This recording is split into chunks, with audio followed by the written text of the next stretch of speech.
All right, what's going on, guys? Trev back again, here to bring you another video. This one's going to be doing another Walking Dead video for today, leading up to the 6th episode for The Walking Dead Season 10.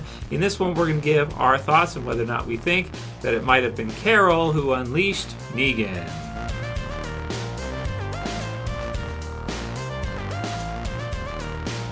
Or just whoever it might have been. And so that's one of the kind of the theories that are out there right now, is that maybe Carol let Negan go to go after Alpha and to go after the Whispers, and maybe he agreed. So I like that idea. I think it's a really cool concept. It also would make sense that she would want to go out with Daryl, in which we can see in the sneak peek or the promo for episode 6 that her and Daryl are kind of out scouting around, and she tells Daryl that they're looking to see if they could find Alpha's horde, which makes sense. However, is that true? Maybe she's also looking to see if Negan, actually did what he was supposed to do and actually did join the Whisperers after all, right? Like she wanted him to. And I do like this theory a lot too, because if you remember in Ghosts, Alpha said she wasn't gonna do anything to Carol after Carol tried to shoot her and Michonne stopped her. But then afterwards, you had Whispers that came knocking for Carol, so she sent some of her Whispers after Carol. So is it possible now that Carol's like, oh, okay, cool, yeah, I can do that too, and then maybe she went and got Negan and told him, okay, listen, they're going to kill you tomorrow, so I'm going to give you a chance. Here's what I want you to do. If you want to redeem yourself, go join the Whispers and bring me back Alpha's head, or something like that. You know what I mean? Like that would make sense. Now, I should also say, because it's a little bit confusing when you're watching the episodes through, and I got it wrong too myself, that I thought Brandon had released Negan, and maybe just kind of because he was the one who kind of caught up with him afterwards and told him to stop and that kind of thing, but then decided to kind of join with him. But it sounds like most people were saying that no, Trev, that can't be what it is, because Brandon asked him, why don't you just tell me how you got out? So he doesn't know. So obviously, if he let him out, he would know. He wouldn't ask that question. So by him asking the question of, well, how'd you get out? That would tell you right there that Brandon wasn't the one who did it, and that Brandon just kind of chased after him and eventually kind of found him, because he's a lot younger, and Negan's kind of like trying to escape and trying to be careful and trying not to get seen and everything. So he eventually catches up to him there, and doesn't take him back though, because he kind of joins with him. So let me know what you guys think about this one. Who do you think it was that let Negan out? Do you think that it was Carol, or do you think maybe it was somebody like Daryl or somebody else? Well, right now I'm liking the theory, the idea that Carol probably sent Negan on a mission like Alpha sent those Whispers after Carol. So two can play at that game, right? So the bitch has to die. So, and that would also be cool too, because if Negan is able to kill Alpha, let's say if that's his mission to go after her, if he's able to do it, then then Carol has effectively gotten her revenge too, right? Because then Carol, when she tried to kill her, Michonne stopped her, and this whole thing, even if she's not the one directly who killed her by hand, she sent Negan on the mission with those orders and gave him a chance to do it. And then he followed through with what she wanted, if that theory is true. So if that's correct. So let me know what you guys think. Did Carol let Negan out? Did Daryl let him out? Or someone else who do you think it was who did it? So that's my favorite theory right now, is that Carol is responsible and sent him on a mission to get Alpha.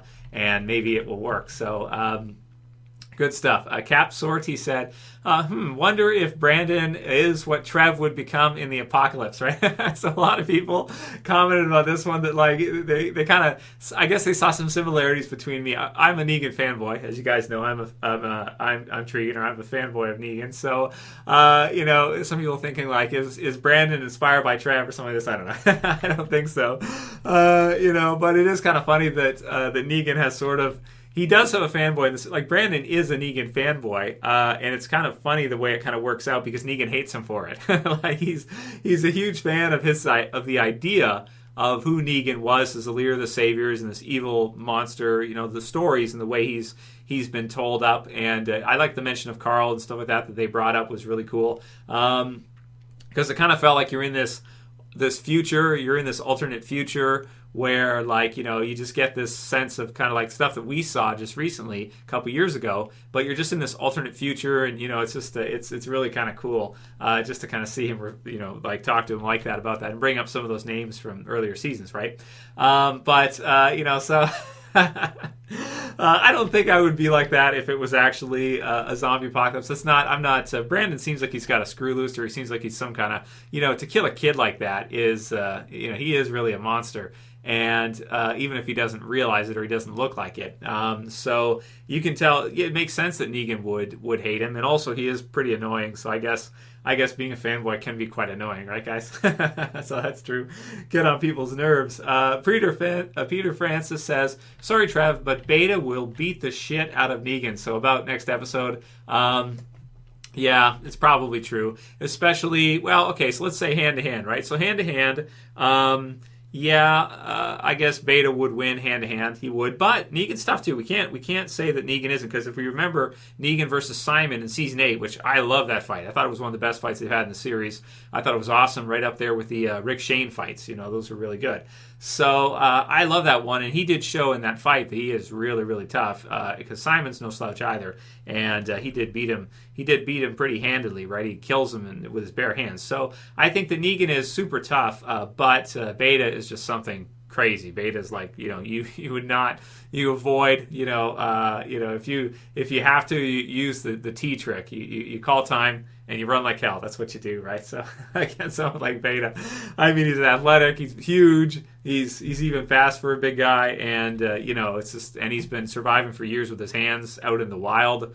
Yeah, not a good idea. So yeah, Beta will probably win. Now, if Negan had Lucille, on the other hand, well, maybe, maybe he could have a shot, but then you got to give Beta his knives too. So, maybe either way, you got to go with Beta as winning this one. And very surprised that even Daryl could outsmart or find a way to beat Beta. But that might have been the best fight of the whole series, was Daryl versus Beta last year. That was amazing. So Kang era Daryl had one about the Walking Dead movies, and he said that you can tell Andrew Lincoln is not that interested in the movie role that much, considering he chose to film that other film before The Walking Dead. He's probably doing it for the money and the fanboys, since he knows Rick's character is pointless since Carl's death. So what a loaded comment, and then we'll do maybe one more after this one. So we haven't seen much for the Walking Dead movie as of late. We don't know kind of a release date yet still. He is doing Penguin Bloom, but you know what? That's his career, man, and he can do whatever projects he wants to do. And if he eventually got tired after, 10 years or so of, portraying Rick Grimes, and he wants to take a bit of a break and do another project and maybe stretch a bit because he's so used to doing Rick that he wants to actually, as an actor, try to do something else that he's not that he hasn't done for such a long time, then like just play a totally different role or something completely different. Sometimes you have to do that in life, right? Sometimes you have to switch a bit, and that's for anybody. Like if you do something, especially when you get into overtime hours, stuff like that, for many, many years and a lot of overtime, sometimes you just burn out, man. You gotta do something else. So you take a break, or you need to do something else. Especially if he puts a lot of pressure on himself, leading the whole show, and it's like the biggest show on cable. Him being the forefront character and being like perfectionistic like that, which he's reported to be. Then that's pretty tough, man. So sometimes you kind of have to, he might just, maybe he felt like he had to do something else for a bit, just to feel like, he isn't that character, or just to feel like, for his own mindset. And, to be fair, the movie was probably not ready for filming anyway. When he signed for Penguin Bloom, the Walking Dead movie was probably not ready to start production at that time. So he probably just saw it. He probably thought it was a great story and something he wanted to do. And so he did it. And that's definitely his prerogative. If that's what he wants to do, that's fine. I do, of course, as a fan, hope he'll come back as Rick in the movies. And I hope he'll do at least maybe 2 of them out of the 3, or at least 1.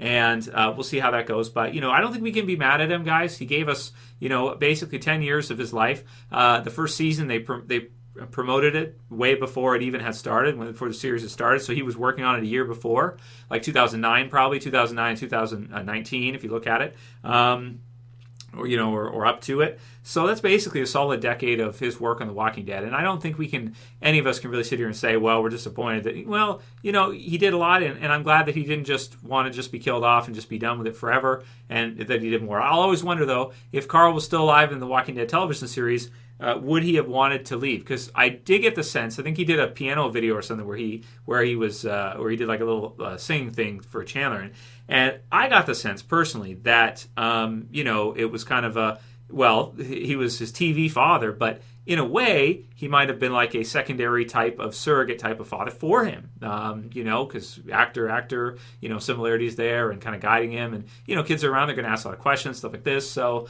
I don't know, man, and that could be something that, maybe it did have an impact, but I don't know. That's, you'd have to ask him, and I don't think he'd be interested to answer questions like that, at least not right now, maybe in 10 or 20 years from now, maybe. But that's up to each person, and 10 years is all we can really ask for. We can't really, if someone wants to do 12 or 13, like, Norman Reedus and Melissa McBride, that's great, but we can't expect that everybody's going to do that, and we can't expect that they also wouldn't want to eventually do other projects too, because that's okay too. If they want to do, something else, it's their careers, whatever they want to do. We got to keep in mind that they're producers, we're consumers, we're the ones who are having fun with it. They're the ones that got to get the blood on them and go in the heat and do all the stuff.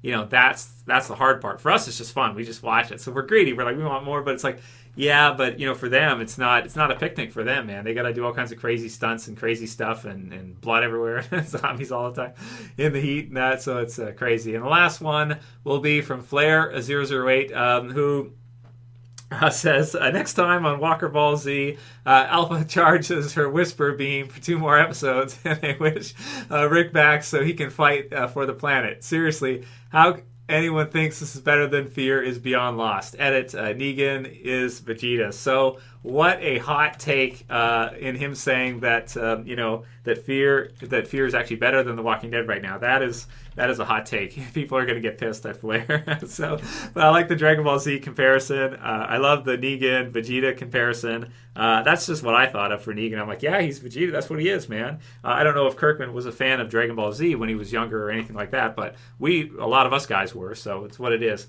But man, yeah, I'll say the first half of Fear Season 5 was awesome. I really enjoyed the first half, so there's nothing wrong with that.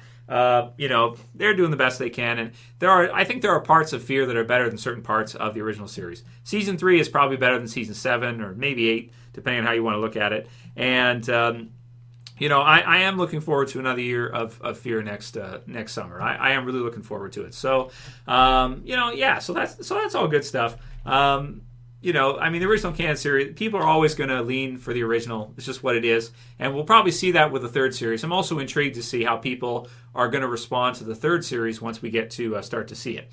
That'll be it for today's video, guys. Let me know what you think. Please thumb the video up, share favorite, and subscribe to the bottom left if you're new. That's it for this one. See you guys again soon for another. It's Trev, and I'm saying peace. Later, guys. See you soon.